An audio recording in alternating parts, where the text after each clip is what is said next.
Public ಕನ್ನಡಕ್ಕೆ ಸ್ವಾಗತ. ನಾನು ರಂಜಿತ್ ಶಿರಿಯಾರ್. ಡಾಕ್ಟರ್ ಕೃತಿಕಾಗೆ ಅನೆಸ್ಥೇಷಿಯಾ ನೀಡಿ ಪತಿಯಿಂದಲೇ ಮರ್ಡರ್ ಮಾಡಿದ ಆರೋಪದ ವಿಚಾರ. ಮಹೇಂದ್ರಗೆ ಅನೆಸ್ಥೇಷಿಯಾ ಸಿಕ್ಕಿದ್ದು ಎಲ್ಲಿಂದ? ಹಾಗಾದ್ರೆ ಡಾಕ್ಟರ್ ಮಹೇಂದ್ರ ಎರಡು ಕಡೆ ಡ್ರಗ್ ಖರೀದಿ ಮಾಡಿರುವ ಶಂಕೆ ವ್ಯಕ್ತವಾಗಿದೆ. ವಿಕ್ಟೋರಿಯಾ ಆಸ್ಪತ್ರೆಯಲ್ಲಿ ಕೆಲಸ ಮಾಡ್ತಾ ಇದ್ದ ಮಹೇಂದ್ರ ಹೀಗಾಗಿ ವಿಕ್ಟೋರಿಯಾದಲ್ಲೇ ಡ್ರಗ್ ಅನ್ನ ಖರೀದಿ ಮಾಡಿರುವ ಅನುಮಾನ ಈಗ ವ್ಯಕ್ತಪಡಿಸಿದ್ದಾರೆ. ಮಡಿವಾಳದಲ್ಲಿರುವ ಮಹೇಂದ್ರ ಸಹೋದರನ ಮೆಡಿಕಲ್ ಶಾಪ್ನಿಂದಲೂ ಕೂಡ ಆತ ಡ್ರಗ್ ಅನ್ನ ಖರೀದಿ ಮಾಡಿರಬಹುದು ಅನ್ನುವ ಅನುಮಾನ ಇದೆ. ಈ ಮೆಡಿಕಲ್ ಶಾಪ್ನಿಂದ ಪ್ರೋಪೋಫಾಲ್ ಖರೀದಿ ಮಾಡಿರುವಂತ ಸಾಧ್ಯತೆ ಇದೆ.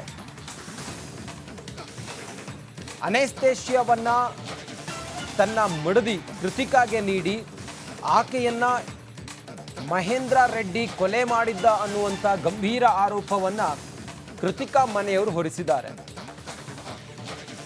ಕೃತಿಕಾ ಮತ್ತು ಮಹೇಂದ್ರ ಇವರಿಬ್ರು ಕೂಡ ಮದುವೆಯಾಗಿ ಇಬ್ರು ಡಾಕ್ಟ್ರು. ಮಹೇಂದ್ರ ಕೃತಿಕಾದ ಆರೋಗ್ಯ ನೆಪವನ್ನ ಒಡ್ಡಿ ಆಕೆಯನ್ನ ಕೊಲೆ ಮಾಡಿದ್ದಾನೆ ಅನ್ನೋದು ಗಂಭೀರ ವಿಚಾರ. ಆತನನ್ನು ಈಗ ಪೊಲೀಸರು ವಶಕ್ಕೆ ಪಡ್ಕೊಂಡಿದ್ದಾರೆ.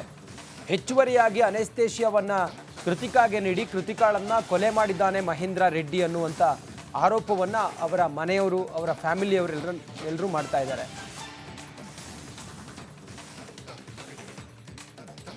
ಹಾಗಾದ್ರೆ ಈ ಮಹೇಂದ್ರ ರೆಡ್ಡಿಗೆ ಅನೆಸ್ಥೇಷಿಯಾ ಎಲ್ಲಿಂದ ಸಿಕ್ತು ಅಂತ ಕೇಳಿದ್ರೆ, ಮಹೇಂದ್ರ ರೆಡ್ಡಿ ಆತ ಡಾಕ್ಟರ್ ಮೂಲತಃ.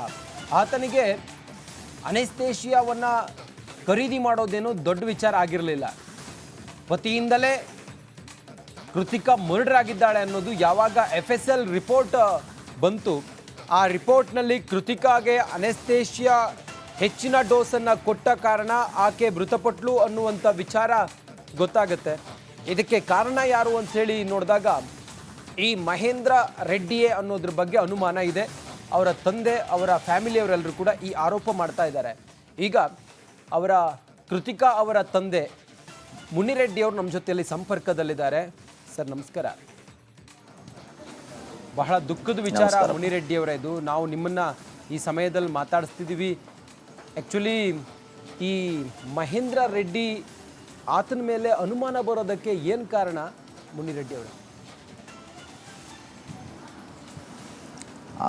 ಮೊದಲನೇದಾಗಿ ಏನು ಅಂದರೆ, ಈಗ ಫಸ್ಟಿಂದನೇ ಆ ಮಗು ಮೇಲೆ ಮದುವೆ ಆದಾಗಿಂದನೇ ಸ್ವಲ್ಪ ಮಗುಗೆ ಯಾವ ಥರ ಆಸೆಗಳನ್ನ ಅವನು ಪೂರೈಸಿಲ್ಲ. ಯಾಕಂದರೆ ಏನೋ ಒಂದು ಕೇಳಿದ್ರೆ, ಏನೋ ಒಂದು ಶಾಪಿಂಗ್ ಆಗಲಿ ಇನ್ನೊಂದಾಗಲಿ ಅವಾಗಲಿಂದನೇ ಸ್ವಲ್ಪ ನೆಗ್ಲೆಕ್ಟ್ ಆಗಿ ಬರ್ತಾಯಿದ್ದ. ಹುಡುಗಿನೂ ಹೇಳ್ತಾ ಇದ್ಲು ನಮಗೆ, ಏನಂದರೆ ಏನು ನನಗೇನು ಕೇಳಿದ್ರೆ ದುಡ್ಡಿಲ್ಲ ನನ್ನ ಹತ್ರ, ಏನು ನನ್ನ ಕೈಲಿ ಕೊಡ್ಸೋಕ್ಕಾಗಲ್ಲ, ಎಲ್ಲ ದುಡ್ಡು ಬೇಕು ಅಂದರೆ ನಮ್ಮ ಅಪ್ಪನ್ನೇ ಕೇಳಬೇಕು ನಾನು, ಇಲ್ಲಾಂದರೆ ನನ್ನ ಹತ್ರ ₹1 ಇಲ್ಲ ಅಂಥೇಳಿ ಅವಾಗಿಂದನೇ ಸ್ವಲ್ಪ ಮನಸ್ತಾಪ ಹುಡುಗಿಗೆ ಬರ್ತಾಯಿತ್ತು. ಮುನಿರೆಡ್ಡಿ ಅವರೇ, ನೀವು ಅದ್ಧೂರಿಯಾಗಿ ಮದುವೆ ಮಾಡಿ ಕೊಟ್ಟಿದ್ರಿ. ಆ ಮಹೇಂದ್ರ ರೆಡ್ಡಿಯ ಪೂರ್ವಪರವನ್ನು ನೀವು ಮದುವೆಗೆ ಮುಂಚೆ ತಿಳಿದಿರಲಿಲ್ವಾ? ಕಾಶ್ಮೀರಕ್ಕೆ ಹೋಗಿ ಪ್ರೀ ವೆಡ್ಡಿಂಗ್ ಶೂಟೆಲ್ಲ ಮಾಡಿಸಿದ್ರು. ಆ ಸಮಯದಲ್ಲಿ ಆತ ಏನು, ಆತನ ವ್ಯಕ್ತಿತ್ವ ಏನು, ಆತನ ಹಿನ್ನೆಲೆ ಏನು, ಆತನ ಫ್ಯಾಮಿಲಿ ಏನು ಅನ್ನೋದ್ರ ಬಗ್ಗೆ ತಮ್ಮ ವಿಚಾರ ಗೊತ್ತಿರಲಿಲ್ವಾ? ಇಲ್ಲ, ಅದು ಹೊಸ ಸಂಬಂಧ ಇರೋದ್ರಿಂದ ನಮಗೆ ಕೆಲವು ಜನಗಳು ಮಾತ್ರ ಸಂಪರ್ಕದಲ್ಲಿತ್ತು. ಅವರು ಬೇರೆ ಅರ್ಜೆಂಟಾಗಿ ಮದುವೆ ನಮಗೆ ಬೇಗ ಮಾಡಿಕೊಡ್ಬೇಕಾಗತ್ತೆ, ಸುಮ್ಮನೆ ಡಿಲೇ ಮಾಡೋದು ಬೇಡ, ನಮಗೆ ಯಾವುದು ಎಂಗೇಜ್ಮೆಂಟು ಬೇಡ, ನಮಗೆ ಪ್ರೀ ವೆಡ್ಡಿಂಗ್ ಶೂಟಿಂಗು ಬೇಡ, ಏನು ಬೇಡ, ನಮಗೆ ಡೈರೆಕ್ಟಾಗಿ ಮದುವೆ ಮಾಡಿಕೊಟ್ಬಿಡಿ ಅಂತ ಹೇಳಿದರು. ಅದಕ್ಕೆ ನಾನು ಒಪ್ಪಲಿಲ್ಲ. ಯಾಕಂದರೆ ನೋಡಪ್ಪ, ನಾನು ದೊಡ್ಡ ಮಗಳಿಗೆ ಯಾವ ಥರ ಮಾಡಿದ್ದೀನೋ ಎರಡನೇ ಮಗಳಿಗೂ ಅದೇ ಥರ ಮಾಡಬೇಕು. ಅದರಿಂದ ಪ್ರೀ ವೆಡ್ಡಿಂಗ್ ಶೂಟಿಂಗು ಮಾಡಬೇಕು ಅಂತ ಮಗಳು ಬಯಸ್ತಾ ಇದ್ದಾಳೆ. ಯಾಕಂದರೆ ಅವ್ರಿಗೆ ಇಂಟ್ರೆಸ್ಟ್ ಇರಲಿಲ್ಲ ಅವಾಗಲೂ, ಬೇಡ ಪ್ರೀ ವೆಡ್ಡಿಂಗ್ ಶೂಟಿಂಗ್ ಅಂತೂ. ಅದನ್ನು ನಾನೇ ಖರ್ಚು ಮಾಡಿ ನಾನೇ ಜೊತೆಯಲ್ಲೂ ಹೋಗಿದ್ದೆ ಬೇರೆ ಪ್ರೀ ವೆಡ್ಡಿಂಗ್ ಶೂಟಿಂಗ್ಗೆ. ಅವ್ರನ್ನ ಕರ್ಕೊಂಡು ಹೋಗಿ ಎಲ್ಲ ಮುಗಿಸ್ಕೊಂಡು ಬಂದು, ಅದಾದಮೇಲೆ ಎಂಗೇಜ್ಮೆಂಟ್ ಬೇಕು ಅಂತ ಕೇಳಿದಾಗ ಇಲ್ಲ ಏನು ಬೇಡ, ಸಿಂಪಲ್ಲಾಗಿ ಮನೆಯಲ್ಲೇ ಮಾಡಿಬಿಡೋಣ ಸಾಕು ಅಂದರು. ಇಲ್ಲಪ್ಪ ಹಂಗಾಗಲ್ಲ ಅಂತ ಅದ್ರ ವೆಚ್ಚನೂ ನಾನೇ ಹಿಡ್ಕೊಂಡು ಗ್ರ್ಯಾಂಡಾಗಿ ಅವ್ರು ಇದನ್ನು ಯಾವುದು ಎಂಗೇಜ್ಮೆಂಟೂ ಮಾಡಿಕೊಟ್ಟಿದ್ದೆ. ಅದಾದಮೇಲೆ ಮದುವೆನೂ ನಮ್ಗೆ ಅದ್ಧೂರಿಯಾಗಿ ಮಾಡಿಕೊಡ್ಬೇಕು. ಯಾಕಂದರೆ ಈ ನೀವು ಒಡವೆಗಳಾಗಲಿ ಇನ್ನೊಂದರಾಗಲಿ ಯಾವುದ್ರಲ್ಲೂ ನಮಗೆ ಕಮ್ಮಿ ಮಾಡಬಾರ್ದು ಅಂತ ಹೇಳಿದರು. ಅದನ್ನೂ ಅವರು ಏನೆಲ್ಲ ಹೇಳಿದ್ರು ಅದನ್ನೆಲ್ಲ ಪೂರೈಸಿ ಅಷ್ಟೇ ಅದ್ಧೂರಿಯಾಗಿಯೂ ಮದುವೆನೂ ಮಾಡಿಕೊಟ್ಟಿದ್ದೆ. ಒಡವೆಗಳನ್ನೆಲ್ಲ ಮಾಡಿ ಕೊಟ್ಟು ಮದುವೆನೂ ತುಂಬ ಗ್ರ್ಯಾಂಡಾಗಿ ಮಾಡಿಕೊಟ್ಟಿದ್ದೆ ಸರ್. ಮುನಿರೆಡ್ಡಿ ಅವರೇ, ಯಾಕೆ ನಿಮ್ಮ ಮಗಳನ್ನ ನಿಮ್ಮ ಅಳಿಯ ಕೊಲೆ ಮಾಡ್ದ ಅಂಥೇಳಿ ನೀವು ಹೇಳ್ತೀರಿ? ಆತನಿಗೆ ನಿಮ್ಮ ಮಗಳ ಮೇಲೆ ಇದ್ದಂಥ ದ್ವೇಷ ಏನು? ಪ್ರೀತಿ ಇರಲಿಲ್ವಾ ಹೆಂಡತಿ ಮೇಲೆ? ಇದು ಇವಾಗ ಯಾವ ಥರ ನಮಗೆ ಅನುಮಾನ ಬರ್ತಾ ಇದೆ ಅಂದರೆ, ಮೋಸ್ಟ್ಲಿ ಅವನಿಗೆ ಮದುವೆ ಅನ್ನೋದು ಇರಲಿಲ್ಲ. ಅವರ ತಂದೆ ತಾಯಿ ಇಲ್ಲ ಅಂದರೆ ಅವರು ಪೋಷಕರ ಇರ್ಬೋದು, ಆ ಮನೆಯವರೆಲ್ಲ ಸೇರಿ ಇವನಿಗೆ ಒಂದು ಫೋರ್ಸ್ಫುಲ್ಲಾಗಿ ಮದುವೆ ಮಾಡಿರ್ಬೋದಾ ಅನ್ನೋದನ್ನು ಸಂಶಯ ಬರ್ತಾ ಇದೆ. ಓಕೆ ಮುನಿರೆಡ್ಡಿ ಅವರೇ, ಯಾಕಂದರೆ ಇಂಟ್ರೆಸ್ಟ್ ಹೇಳಿ. ಮುನಿರೆಡ್ಡಿ ಅವರೇ, ಕೃತಿಕಾ ರೆಡ್ಡಿ ಅವರಿಗೆ ಆರೋಗ್ಯದ ಸಮಸ್ಯೆ ಇತ್ತು. ಹೀಗಾಗಿ ಈ ಮಹೇಂದ್ರ ರೆಡ್ಡಿ ಆಕೆಯನ್ನು ನಿಧಾನವಾಗಿ ಆಕೆಯನ್ನು ಈ ಅನೆಸ್ಥೇಷಿಯಾ ಕೊಟ್ಟು ಹೈಡೋಸ್ ಕೊಟ್ಟು ಆಕೆಯನ್ನು ಕೊಲೆ ಮಾಡ್ದ ಅನ್ನುವಂಥ ವಿಚಾರ ಆರೋಗ್ಯದ ಕಾರಣದಿಂದ, ದೀರ್ಘಾವಧಿ ಆರೋಗ್ಯದ ಸಮಸ್ಯೆ ಇತ್ತು, ನೀವು ಮುಚ್ಚಿಟ್ರಿ ಅನ್ನುವಂಥ ವಿಚಾರ ಈಗ ಪ್ರಸ್ತುತ. ನಿಜವಾದು? ಇಲ್ಲ ಸರ್, ಅದು ಸುಳ್ಳು. ಯಾಕಂದರೆ ಈಗ ಹುಡುಗಿ ಓದಿರೋದು, ಯಾಕಂದರೆ ಆ ಹುಡುಗಿ ಸ್ಟ್ರೈಟ್ ಫ್ರಮ್ ಫಸ್ಟ್ ಸ್ಟ್ಯಾಂಡರ್ಡಿಂದ ಹಿಡಿದು ಈ ಕೊನೆ ಡಿಗ್ರಿ ಮುಗಿಯೋವರೆಗೂ ಟಾಪರ್ ಅವಳು. ಯಾಕಂದರೆ ಅವಳು SSLC ಆಗಲಿ, PUC ಆಗಲಿ, MBBS ಆಗಲಿ, MD DNB ಆಗಲಿ ಮತ್ತು ಫೆಲೋಶಿಪ್ ಆಗಲಿ ಇಷ್ಟೂ 24 ವರ್ಷ ಸತತವಾಗಿ ಕೊಂಡು ಬಂದಿದ್ದಾಳೆ. ಎಲ್ಲ ಕಾಲೇಜ್ ರೆಕಾರ್ಡ್ಸಲ್ಲೂ ಅಟೆಂಡೆನ್ಸ್ ಮಾತ್ರ 90%, 95% ಅಬೋವ್. ಯಾರು ಬೇಕಾದರೂ ನೋಡ್ಕೊಬೋದು ಅದನ್ನು.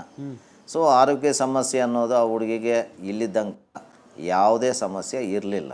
ಯಾಕಂದರೆ ನಮ್ಗೆ ಗೊತ್ತಿರೋ, ಯಾಕಂದರೆ ನಾವು ಎಲ್ಲ ಮೆಡಿಕಲ್ ಟೆಸ್ಟ್ ರಿಪೋರ್ಟ್ಸ್ ಇದೆ, ಸ್ಕ್ಯಾನಿಂಗ್ ರಿಪೋರ್ಟ್ಸ್ ಇದೆ, ಎಲ್ಲ ನಾರ್ಮಲ್ ಇದೆ. ಯಾವುದ್ರಲ್ಲಿ ಏನು ಅಂಥ ಮೆಡಿಕಲ್ ಸಮಸ್ಯೆನೇ ಇಲ್ಲ.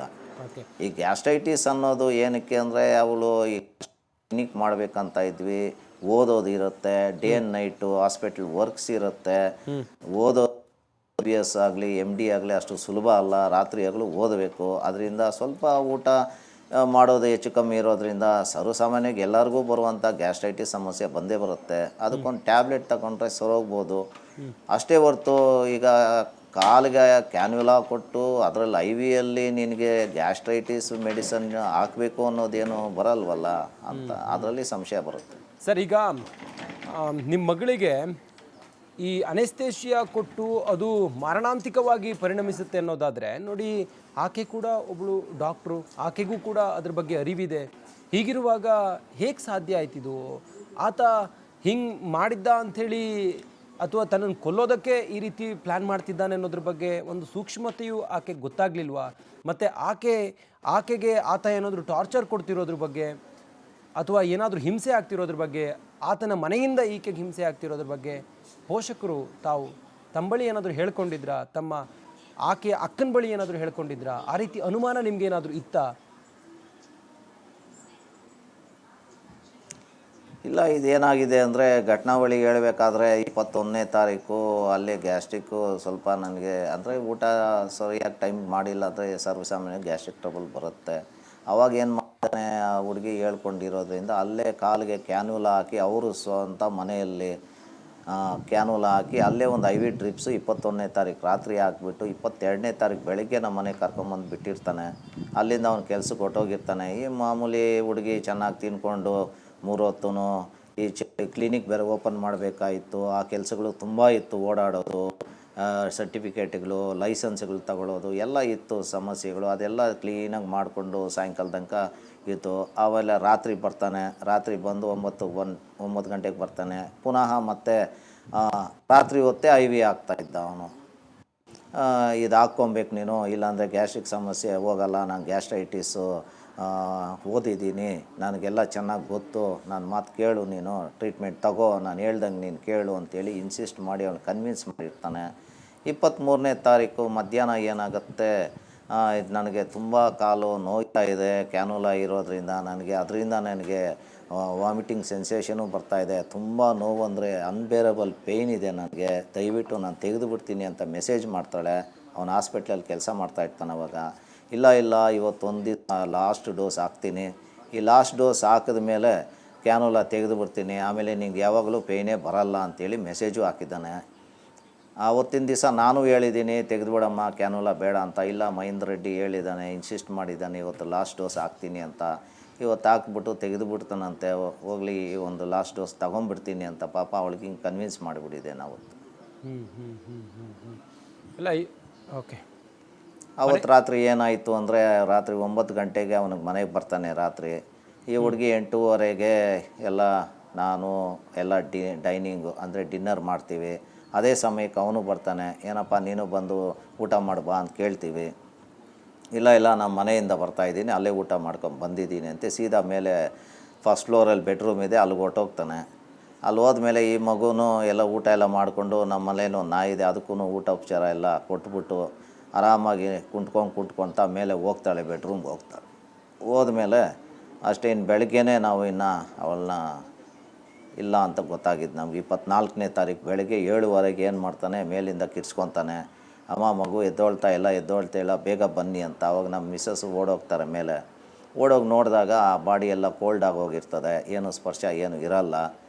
ಸರಿ ಅಂತ ನಾನು ಕೂಕ್ಕೊಂತಾಳೆ. ನಾನು ಮೇಲೆ ಹೋಗಿ ನೋಡ್ತೀನಿ. ನೋಡಿದಾಗ ಬಾಡಿ ಎಲ್ಲ ಕೋಲ್ಡ್ ಆಗಿರ್ತದೆ, ಏನು ಕಾನ್ಷಿಯಸ್ನೆಸ್ ಏನು ಇರಲ್ಲ. ಅವಾಗ ಏನು ಹೇಳ್ತಾನೆ, ಬೇಗ ಮಾಮ ಹಾಸ್ಪಿಟ್ಲ್ ತೊಗೊಂಡು ಹೋಗ್ಬೇಕು, ಅರ್ಜೆಂಟಾಗಿ ಕಾರ್ ಹೋಗು, ಬೇಗ ಹೋಗು ಅಂತ ಕೇಳ್ತಾನೆ. ನಾನು ಹೋಗಿ ಕಾರ್ ತೊಗೊಂಬರ್ತೀನಿ.